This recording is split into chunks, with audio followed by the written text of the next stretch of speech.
Assalamualaikum warahmatullahi wabarakatuh. Salam sejahtera, semoga semuanya dalam keadaan sehat walafiat. Amin.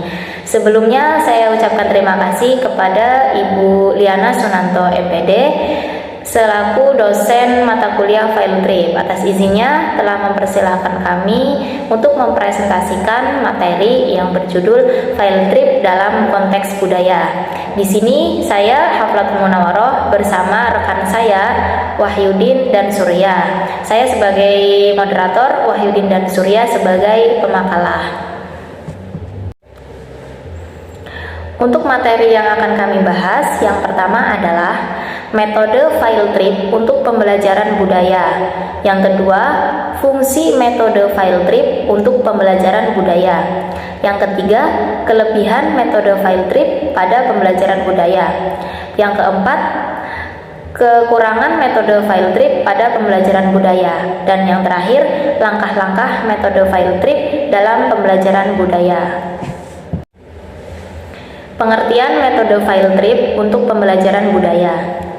Pengertian field trip. Field trip merupakan kegiatan keluar dari lingkungan sekolah selama 1 hari atau lebih. Pengertian budaya. Budaya adalah keseluruhan sikap dan pola perilaku serta pengetahuan yang merupakan suatu kebiasaan yang diwariskan dan dimiliki oleh suatu anggota masyarakat tertentu.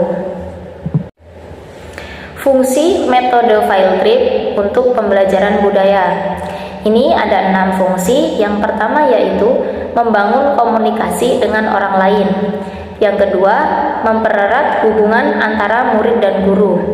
Yang ketiga, memperkenalkan anak dengan dunia luar. Yang keempat, merangsang saraf motorik anak.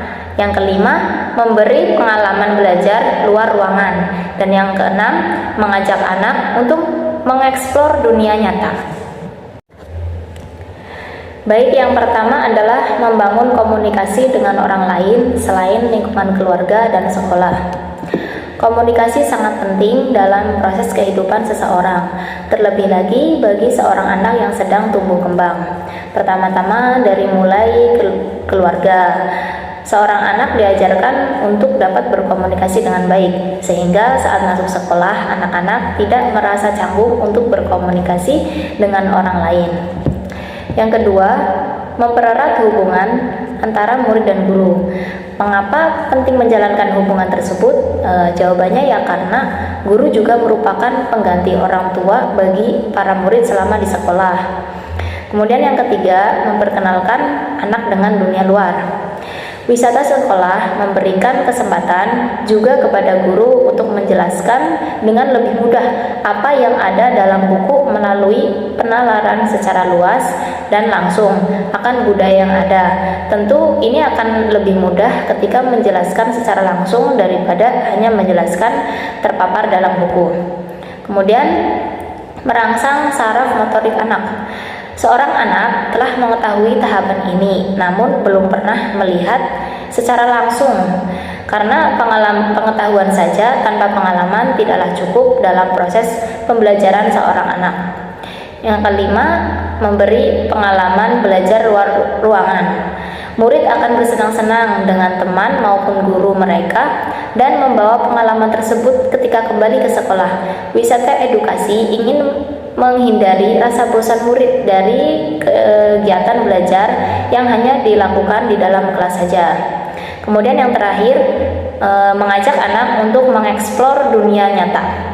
Wisata edukasi ini ingin membawa anak kepada pembelajaran yang sesungguhnya pada dunia nyata, tidak hanya menyelesaikan video atau membaca artikel di internet. Karena untuk mengetahui landasan dunia luar, anak harus merasakannya sendiri. Tidak cukup jika hanya melalui handphone saja. Dan saya lanjutkan, di sini ada kelebihan metode field trip pada pembelajaran budaya. Yang pertama, siswa dapat belajar langsung di lapangan, sehingga pengetahuan yang diperoleh nyata, hidup, bermakna, dan komprehensif. Yang kedua, siswa dapat menemukan sendiri jawaban dari masalah atau pertanyaan tentang materi yang dipelajari dengan melihat, mendengar, mencoba, dan membuktikan sendiri secara langsung. Yang ketiga, motivasi dan minat belajar siswa tinggi. Yang keempat, guru diperingan tugasnya dalam menyampaikan materi pelajaran karena materi disampaikan oleh narasumber atau observasi langsung oleh siswa itu sendiri. Yang kelima, siswa aktif belajar melalui observasi, wawancara, percobaan, menggolong-golongkan, dan sebagainya. Selain ada kelebihan, di sini juga ada kekurangan dari metode field trip pada pembelajaran budaya. Yang pertama, memerlukan persiapan yang melibatkan banyak pihak. Yang kedua, memerlukan waktu yang cukup lama. Yang ketiga, memerlukan biaya yang relatif tinggi. Yang keempat, memerlukan pengawasan yang ketat agar siswa fokus terhadap tugasnya. Yang kelima, serta laporan hasil karya wisata biasanya diserahkan tidak tepat waktu. Baik, selanjutnya di sini saya akan menjelaskan tentang langkah-langkah penerapan field trip dalam pembelajaran budaya. Langkah pertama di sini tahap persiapan. Pada tahap persiapan, guru perlu melakukan beberapa hal, antara lainnya menetapkan tujuan pembelajaran dengan jelas, menghubungi pihak yang bertanggung jawab pada lokasi yang akan menjadi tujuan field trip, menyusun rencana pelaksanaan dan tata tertib, menyusun tugas-tugas yang harus dikerjakan siswa, mempersiapkan sarana dan membagi siswa dalam kelompok. Tahap selanjutnya itu tahap pelaksanaan. Pada tahap pelaksanaan, guru melakukan beberapa hal, antara lain menyampaikan tata tertib dalam tugas siswa, memimpin rombongan yang mengatur kegiatan field trip, memperingatkan siswa untuk memenuhi tata tertib yang sudah disepakati sesama dan mengerjakan tugas-tugas kelompok, mengawasi aktivitas-aktivitas siswa dan memberi petunjuk bagi siswa yang memerlukan penjelasan. Tahap ketiga, tahap akhir.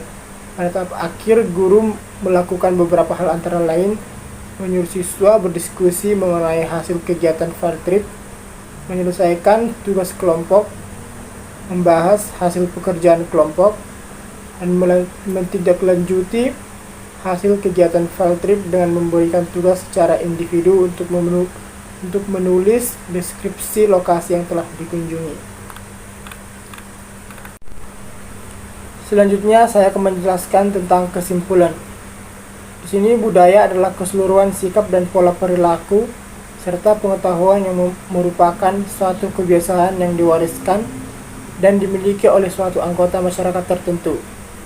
Budaya memengaruhi banyak aspek kehidupan, di antaranya agama, adat istiadat, politik, bahasa, pakaian, bangunan, hingga karya seni. Field trip merupakan kegiatan keluar dari lingkungan sekolah selama 1 hari atau lebih. Tujuan utama dari diadakannya kegiatan ini sebenarnya untuk menghindari murid dari rasa bosan belajar di kelas dan mengajak murid untuk refreshing sejenak dan kegiatan sekolah. Field trip tidak hanya sekedar bersenang-senang, tetapi juga ingin memberikan pelajaran dan pengalaman yang menyenangkan. Nah, mengapa sekolah perlu mengadakan field trip? Itu karena memori manusia, terutama mereka yang masih sekolah, berdasarkan apa yang mereka saksikan dan lihat secara langsung, bukan berdasarkan apa yang mereka dengarkan saja. Mungkin sekian presentasi dari saya, selebihnya saya kembalikan ke moderator. Demikian presentasi dari kelompok kami. Mohon maaf atas segala kekurangannya. Saya akhiri. Wassalamualaikum warahmatullahi wabarakatuh.